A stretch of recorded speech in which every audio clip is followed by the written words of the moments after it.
কাকা বললেন, বড় তেলাপিয়া কত করে গো মাছ দাদা? বড়টা 150 টাকা কেজি, আর ছোটটা 100 টাকা। কম বাজেট হলে ছোটটা নিয়ে যাও, ভালো খেতে গেলে ভালো দাম দিতে হবে।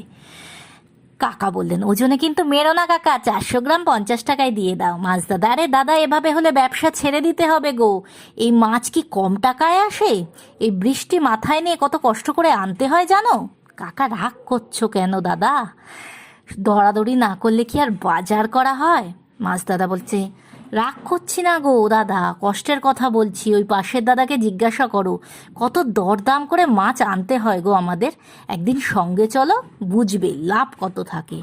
কাকা বললো, বুঝেছি গো দাদা, মাছটা টাটকা, সর্ষে দিয়ে জমবে ভালো। আচ্ছা, 400 গ্রাম 50 টাকায় দিয়ে দাও। মাছ দাদা বললেন, বললাম তো একদম। কাকা বলল, বাজারে এসে 5 টাকা না বাঁচাতে পারলে রাতে ঘুমটাই হবে না গো। পাশে চেনাশোনা এক মহিলা ছিলেন, তিনি বললেন, আরে বাবা, 5 টাকার জন্য এত দৌড়াদৌড়ি? কাকা বলল, আপনি বুঝবেন না বোন, এই 5 টাকাতেই তো বাড়ি ফেরার আগে 1 কাপ চা হয়ে যাবে। মাছ দাদা হাসতে হাসতে বললেন, নিন দাদা, আজকে আপনার কথাই রইল, তবে আবার আসবেন কিন্তু। কাকা চায়ের দোকানে চা খেয়ে বাড়ির দিকে হাঁটতে থাকলো।